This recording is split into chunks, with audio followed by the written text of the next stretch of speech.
One of the most ancient questions has to do with value. What is valuable in the world? And in particular, we ask the question here, what does the universe regard as valuable? Now, even to ask that question throws us into an ancient conversation that has ended up in the modern period of saying that value is determined by humans. But we're trying to look at it from another point of view. What if we just ask the question, what does the universe itself value? One way to get at that would be to say this. The universe values what it puts a lot of energy into preserving or maintaining or protecting. Just look around. All the stuff in the world, what is the universe actually protecting and maintaining? That's my point of view here. And the word to speak of that way in which the universe values we're using is homeostasis. It's a way of maintaining an achievement in the universe. So the homeostasis is a word often referring to a body, like a mammal's body. But I'm going to attempt to use it in a way that is broader than that. But it starts off with those dynamics in a body that maintain the form of the body, the function of the body. So if the universe is putting all this energy into protecting things, I regard that as valuable. And then to ask the question, how do we then become part of this endeavor in the form of homeostasis? That's our quest now. So I wanted to begin with some examples of homeostasis in the universe, and just so we can get a feel for it. And then to look at how this would translate into the human experience, and then to speculate a little bit on the future. All right, so let's start off. Take an imaginary trip into a mammalian body. Human one, why not? Go to the bloodstream. There you are. You're looking around, and you're in the middle of an interesting population. There are lots of things there. For instance, there are blood cells. These are large. And then we have complex molecules. They're smaller than the blood cells themselves. We even have single atoms, like oxygen. And they're, flowing around there. We're in the midst of all that. But I want to focus on actually some elementary particles, the smallest of all, in particular, protons. The protons are flitting about. They're real, real tiny, much smaller than the atoms, which are smaller than the molecules, smaller than the cells. But we're in the midst of all this stuff. And so the protons are flitting about, moving from one molecule of water to another. Flit, flit, flit, flit, flit. And so you're noticing all this action. And what you do is you decide to see if you can get some sense as to what's going on. So you start to measure. You start to count. And so you look in this little region. You take a little region, and you're just going to count the protons that are in that region. Count them all up, and there's 1 million. A little bit later, there's 2 million.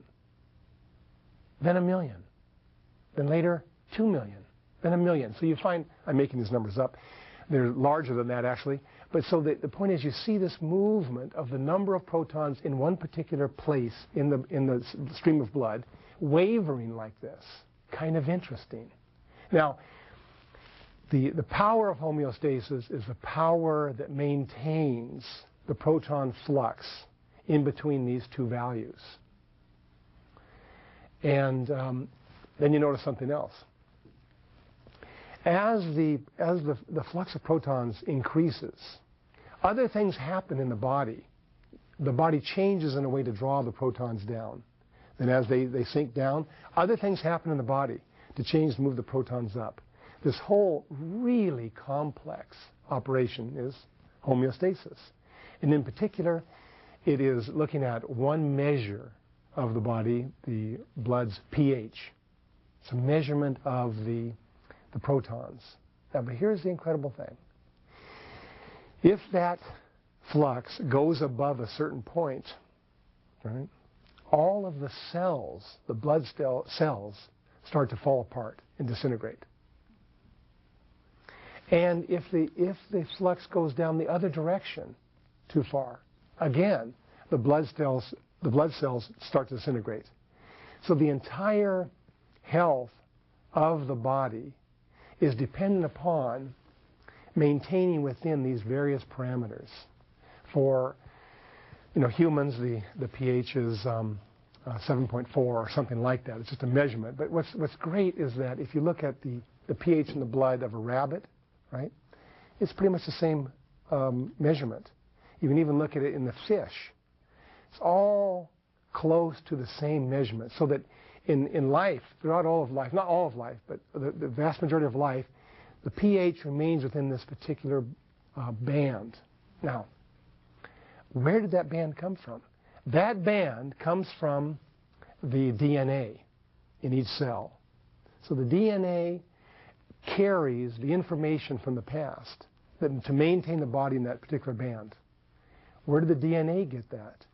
The DNA got that information hundreds of millions of years in the past when this particular band was worked out. So this is the incredible thing about the universe. There's all this exploration. Life is seeking for a way to blossom. And as it finds it, how does it find it? It finds it through trial and error. And then every now and then it lucks out and it falls into resonance with the larger community. So this resonance is remembered. It's remembered in the DNA. So it's carefully worked out in the past. It's remembered. It's carried forward. See, this is what the universe values. The universe values that which enables life to bloom. And it puts tremendous energy in it. Just imagine, for 100 million years, the universe has been cherishing this understanding, this dynamic. I'm calling that whole thing homeostasis. So homeostasis would normally just refer to one particular body, and I'm just stretching it out. I want you to think about not just one body before you, but all the bodies in the past. All of that is remembered, so that the flux of the protons can remain within those two sacred parameters of life, so that the blood cells can flourish. I just chose one. We can look at all the different aspects, the complex aspects of a body. All of them are maintained in this delicate balance.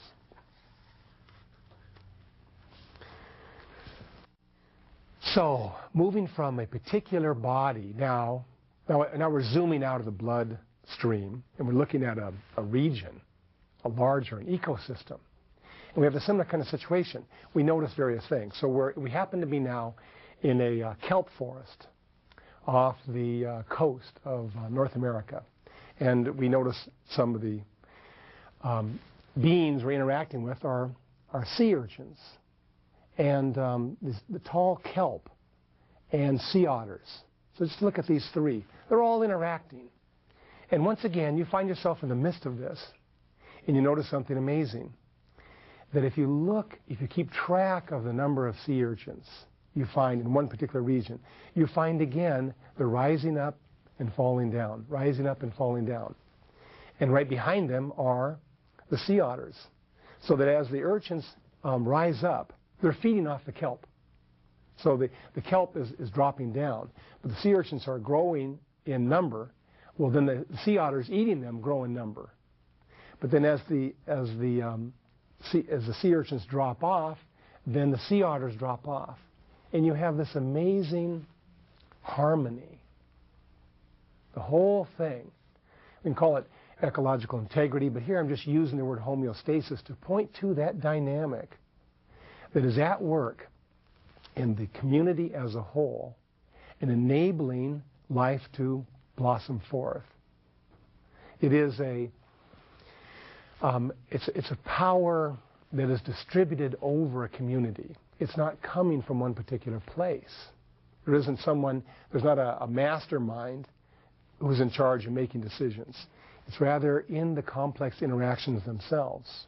All of this together. And likewise, as before, if the concentration of protons grows too high, we had the collapse of the mammalian body. Likewise here. If the concentration of any one of the players goes too high or too low, the whole system collapses. In the particular case here, I'm referring to the kelp forest. In the 19th century, the fur traders went in there and ate up got up all the sea otters, and so the whole system collapsed. But it is it's a delicate dance taking place in the system as a whole, homeostasis. Just to return maybe to DNA just for a second and talk about this. DNA in the cell maintains its own informational integrity by examining its form and changing any aberrations that show up. So that the DNA molecule within a living cell has a self-correcting mechanism. So I'm looking at this as a way of seeing what the universe cherishes and values, putting this energy into the system as a whole. In this case, it would be the system of the DNA molecule. All right. Okay. Great. So I'm trying to look at the different levels. We've gone from elementary particles up to the mammalian body. Now we're looking at an ecosystem as a whole. But now move to the whole planet. Now here, of course, it gets... now we're at the cutting edge or the frontier of science. You start talking about the homeostasis of Earth. And then now we're moving into areas of contention because some scientists will argue against the notion that the Earth is maintaining its balance. And some scientists are arguing for it. So it's a lively area of debate. And I'm presenting the point of view coming from James Lovelock and others that the entire system is actually maintaining its life as a whole. And just to use one example now, this example is established and well understood by scientists of all interpretations.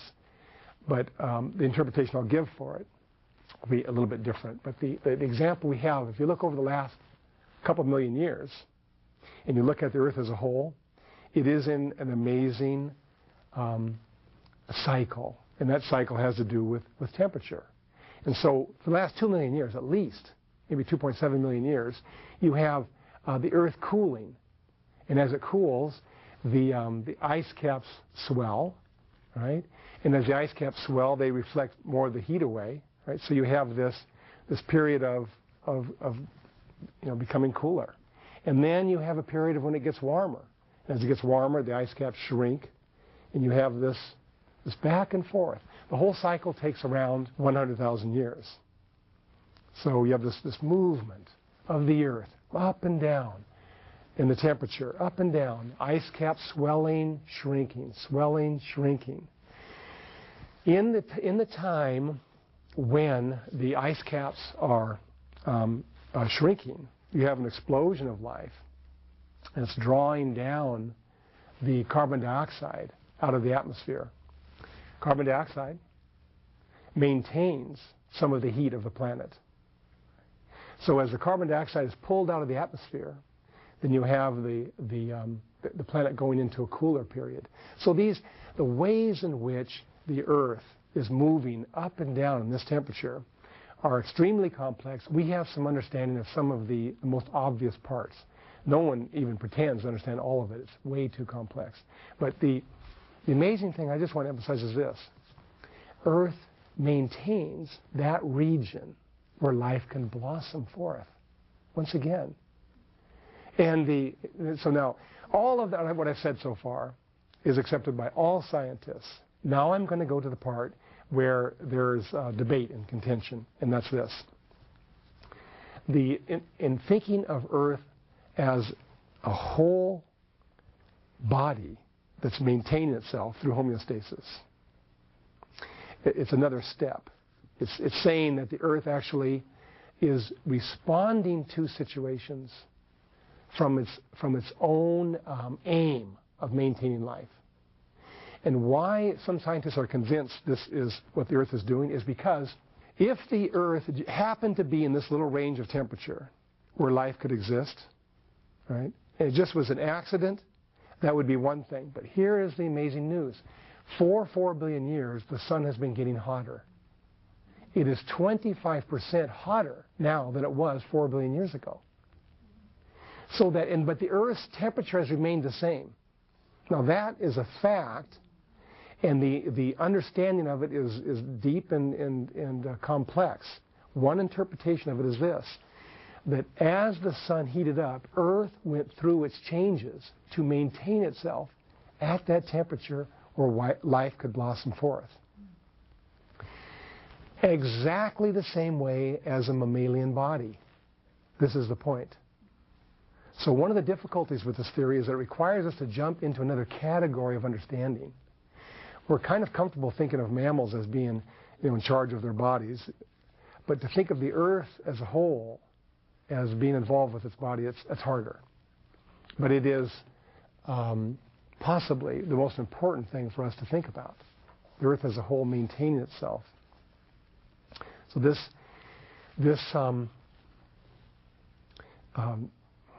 has another really interesting contemporary implication.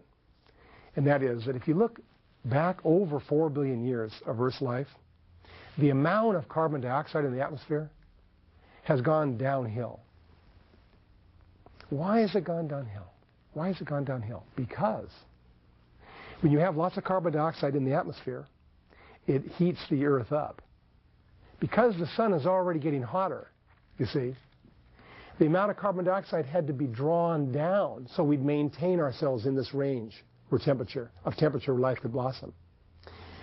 Earlier on, there was 1,000 times more carbon dioxide in the atmosphere than there is now.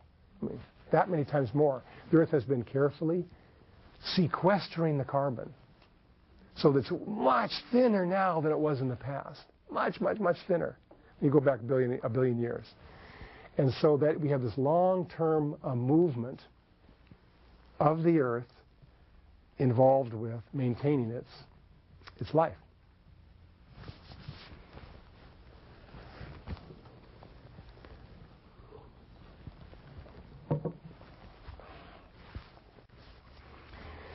So I just have 2 more examples of homeostasis.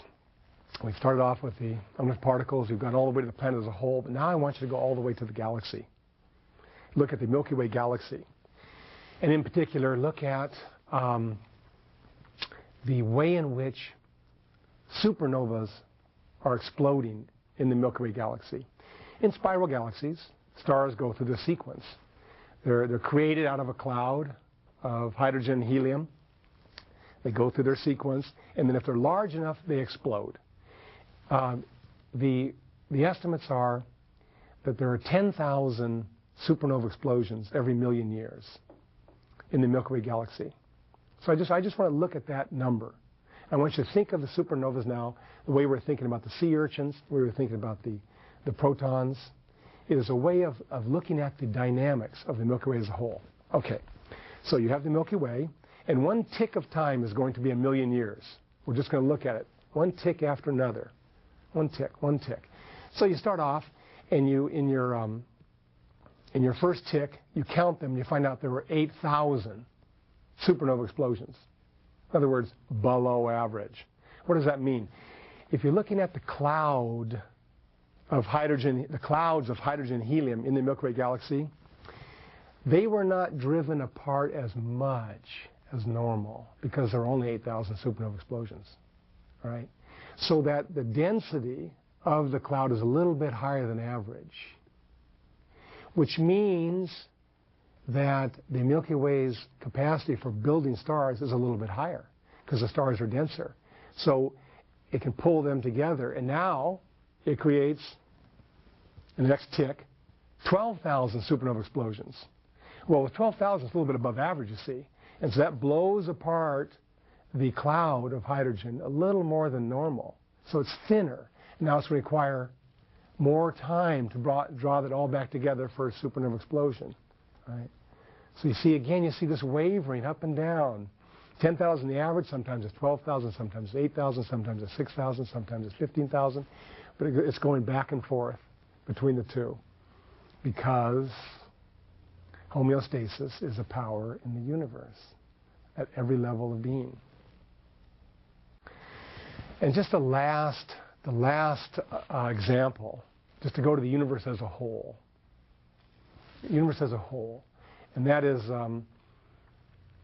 if you look at the expansion of the universe, The universe is expanding apart from this initial explosion. And yet the universe is holding itself together with the gravitational attraction. But the expansion perfectly balances the attraction. It perfectly balances. So that rather than just expanding apart into such a thin universe, you would have no action. Or collapsing into such a dense universe, you'd have no action. The universe expands, pushes itself apart at the rate necessary for life to blossom forth.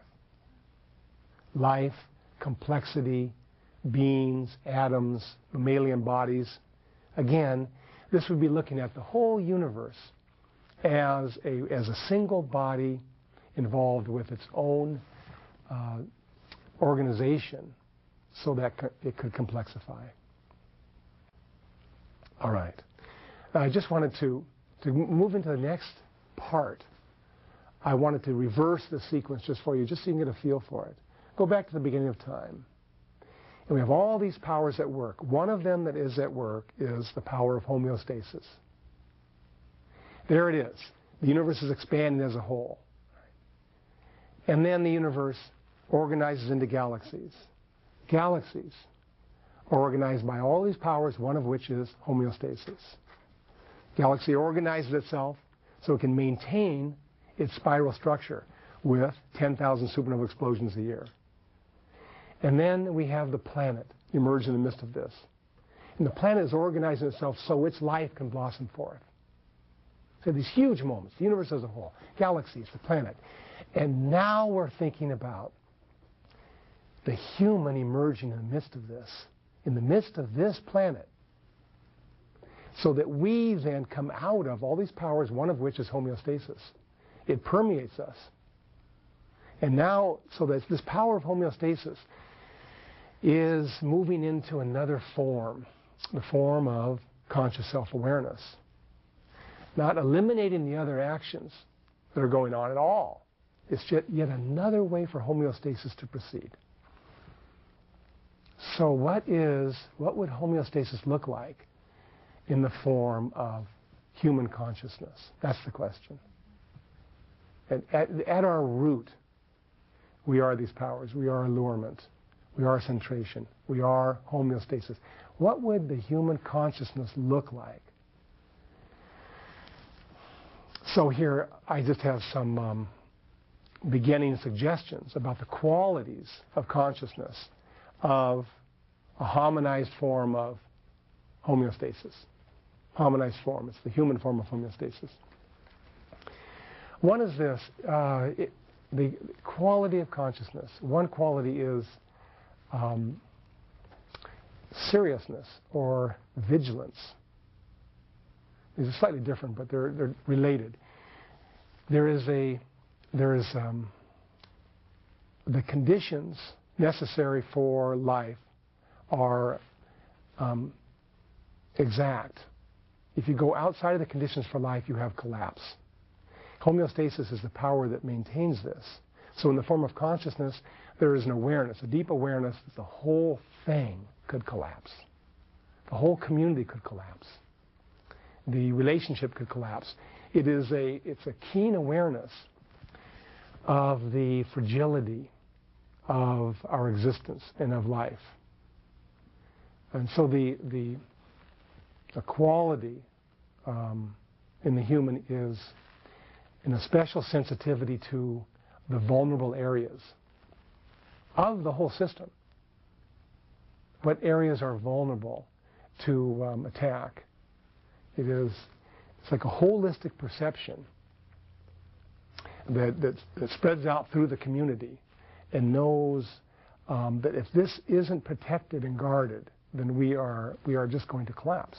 It's with the same kind of vigilance as those powers guarding the DNA. Just think of those molecules of repair, just sort of like going up and down the DNA and looking for any kind of rent in the community, and then very quickly putting all the energy right there to make sure that's taken care of. Another way to talk about a quality in the human of homeostasis would be to speak of the the relationship to the other powers. So for instance, and this would be moving towards maybe a negative manifestation of homeostasis, and that would be a kind of arrogance because of an awareness of just how important this role is. It's hugely important because everything depends upon the community's vitality. So for instance, the person who is deeply engaged with the work of homeostasis is going to regard a person who is deeply engaged in the work of centration as maybe somewhat a little bit frivolous. Because they're so concerned about themselves, and when we have the whole vast community to take care of. Or the relationship to a person who is profoundly moved by the challenge of allurement. That would be seen as almost a distraction. I mean, to get all caught up in a deep emotional attraction of any sort when we have the whole to take care of, better to avoid it. And then you have the interesting relationship of the human involved with homeostasis to the human deeply involved with emergence.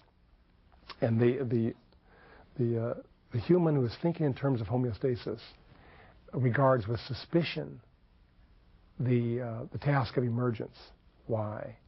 Because to see something new come into existence, there's the threat that this is going to disrupt all the beautiful order we've created. And so there's a way in which there's a natural tension between those who are drawn into homeostasis and those who are drawn into emergence. It's a natural tension. It's not something that can be worked out. It's mysterious. And this is based on a keen awareness of the fragility of life and existence. So that, in fact, the power of homeostasis eliminates the vast majority of novel emergences. The vast majority are not allowed to really be expressed. We'll talk about that again later in the seventh power. But just to refer to it here, it is this form of consciousness is aware that the threat can come from outside, or it can come from within. And what's needed is this constant vigilance to make sure that a disruption will not take down the vitality of the whole. Maybe just one last quality, and that would be, this again is sliding towards the negative aspect here. It would be a drive to control, because of the awareness of the threat, and there'd be like a person could cave into just attempting to take control of the whole situation to make sure you have total security. And of course that's impossible, but it is one of the difficulties of this challenge in becoming the human form of the powers of the universe, a tendency towards control. Then there's also a tendency towards dogmatism and rigidity because of this fear of the new and this keen awareness that the harmony could be disrupted, so that a person might collapse into just a fixed idea of how to proceed, and everything else is under a cloud of suspicion. Other than that, it's just great. Maybe one last statement. This would be a way of seeing the deep drive for justice that some humans have. This is the source of justice, is the cosmological power of homeostasis. It is this insistence that unless we protect the most vulnerable of the whole, then our whole vibrancy is under attack.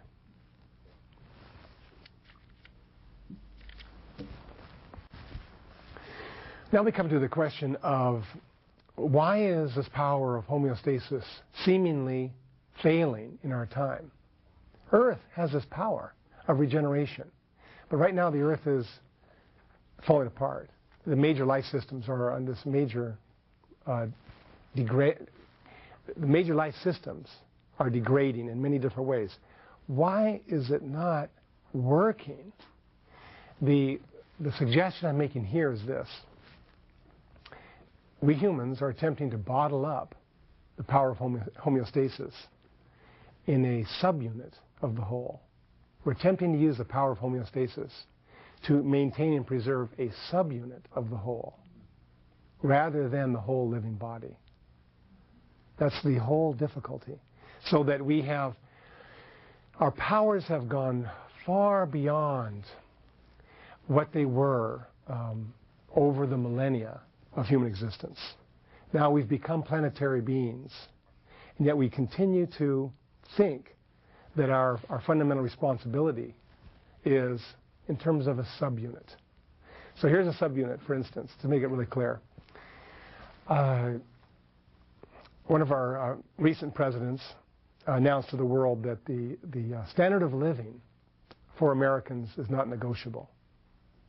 So no matter what, in international treaties, our standard of living is something that we're going to protect and preserve. Well, you can see homeostasis at work there. You take one part of the whole, say the American or the advanced industrial societies, and saying our way of life, we are going to maintain at all costs. So you see homeostasis at work there.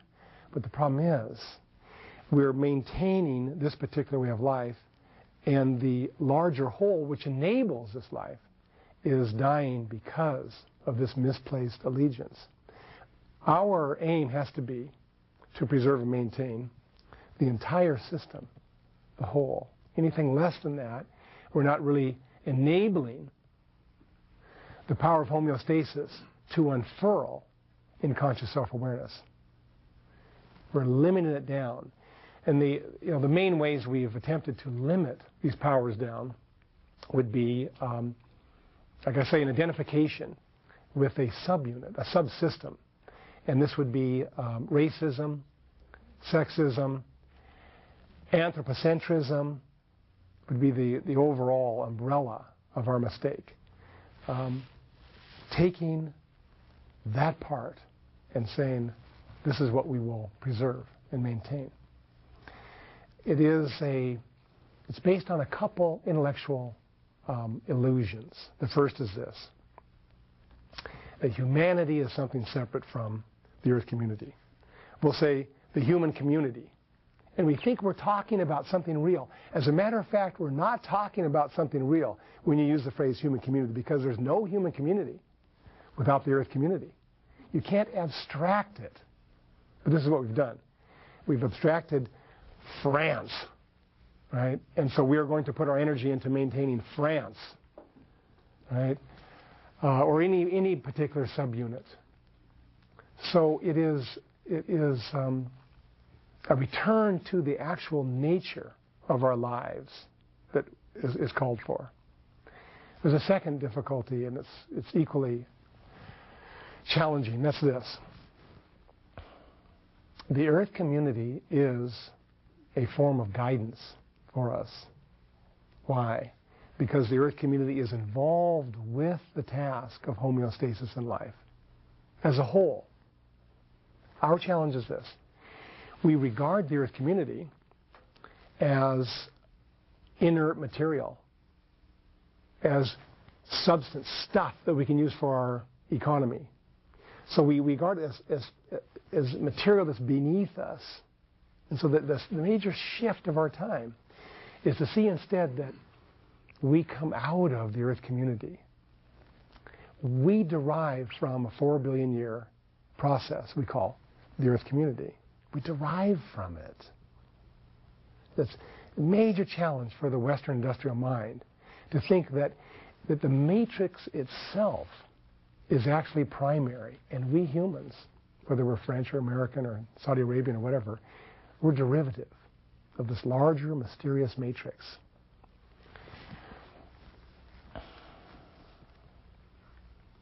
So then a primary challenge then is take this shift out of an anthropocentric understanding of homeostasis into a Gaian or an Earth-based understanding. There would be things we could say about every institutional system involved with this. I'll just to give one example. The police force and the military are examples of homeostasis at work. These were set up to protect the community, enable it to flourish. But what we see now is the need for the police force, the military, to move from protecting these arbitrary subunits to actually protecting real ecological units called bioregions or biomes. We have to, that energy of identifying and eliminating toxins of all sorts has to spread from just focusing on the human to the entire region itself.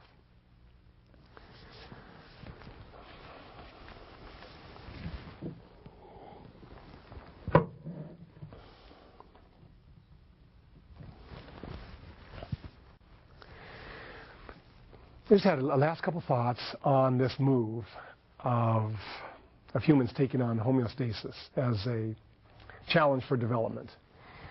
And I thought, what would be a simple way of saying how we could make the whole move with one step? One step. This would involve the legal institution. At the present time, we have this amazing body of knowledge, a law system, which is primarily for the protection of individual humans and corporations. So we make sure that we have these protected. What would be the next major step forward? It would be this. We need to protect all of the components of the earth by granting them the right to be.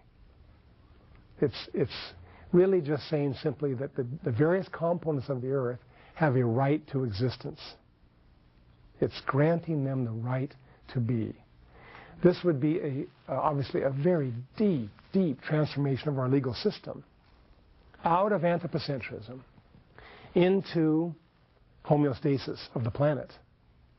Because the vitality of the planet requires all of the components. Just go back into the bloodstream. You've got protons flying by. You've got red blood cells. You've got these amazing molecules. All of that is necessary for the vibrancy of the living body. The same is true of the Earth community.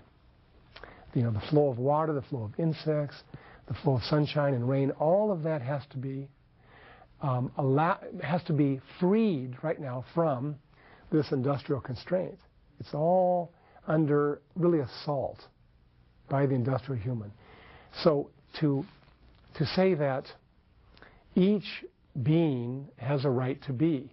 Now, this isn't to say, I just want to forestall some criticism, this isn't to say that we will go and tell the hawk that it can no longer attack the baby bunny. That's not the point. It's rather that those relationships, the predator-prey relationships, those are the fundamental ways in which the homeostasis of the planet proceeds. So they have to be regarded as kind of the sacred foundation of our whole system. If they are protected, if they are free to be, then the Earth system as a whole will flower forth with life.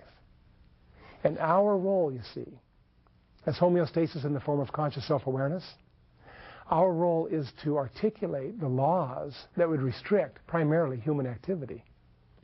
Restrict human activity so that the whole could flourish.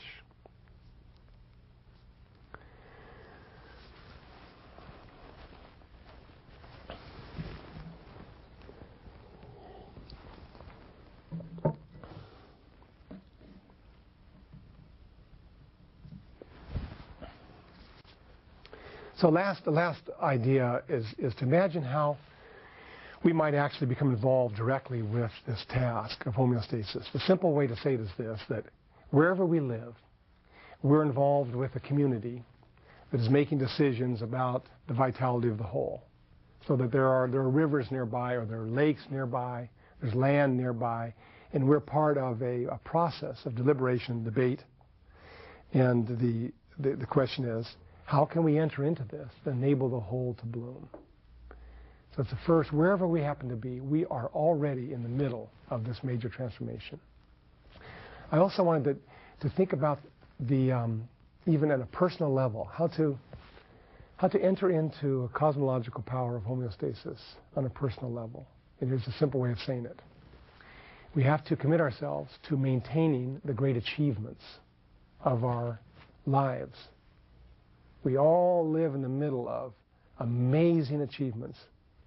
13 billion years of cosmic achievement, 4 billion years of Earth achievement, but also our personal achievements. Here's one of them. Our work relationships. We're involved with our work. How to actually maintain and build up that particular relationship. The one suggestion I'm making here is that storytelling is a way to enhance the vitality of our ongoing achievements. By placing our work in the larger action of the Earth, we participate in the vitality of the larger Earth. So that as an ongoing way, we're telling the story of what we're about to each other, and so that we can raise up the energy and deepen our commitment to our creative projects, whatever they might be. Another one is our sense of zest. To have zest, see, in the early 21st century, is a major achievement. It's a major achievement, and it's to have a kind of humility about this. We are personally involved with that achievement, but it involves so much more. I mean, literally, millions of years are involved for a single moment of zest. So how to find a way to deepen and amplify zest? So crucial. That's homeostasis at work in your daily life, moment after moment after moment. To build in, I mean, you have to ask yourself, what does it take to maintain your zest? What does it take? Whatever that is, that's homeostasis at work. Another use of storytelling is with our love relationships. See, the reason we come alive with telling again the story of our love is because the telling activates the romance and the love all over again. And it's done regularly, and it requires creativity and imagination, but it is how we maintain the life of the universe in this particular form. Telling each other how we've fallen in love with each other, either as persons or as communities, is the way in which the DNA has spilled over into culture. So the DNA is remembering these fabulous things throughout time. And so now we use language to remember these fabulous things that have happened. The DNA will actually go through the molecular sequence that took place in the past so that a particular physiological interaction can happen. The same is true with our language. We tell the story, and a very particular sequence of things happened enables this deep feeling of zest and of love. And even finally to take a step back and think of our planet as a whole, and in relationship to this really radical idea of saying that the other animals of the planet have a right to be here. That's a radical idea in Western civilization, but it's surfacing. That the water has a right to be here. That idea of water having rights, bizarre for Western civilization. So that move is strengthened and deepened by our telling the story of our emergence and our arrival here, because suddenly you start to realize that those sea urchins required billions of years for their development, and every human group, same thing. So that telling the story of our origins in whatever form is the way in which just think of this happening in all different little places, coffee shops, and churches, and wherever it might show up. As we tell the story of our origin, we're the power of homeostasis, enabling life to blossom on the planet again.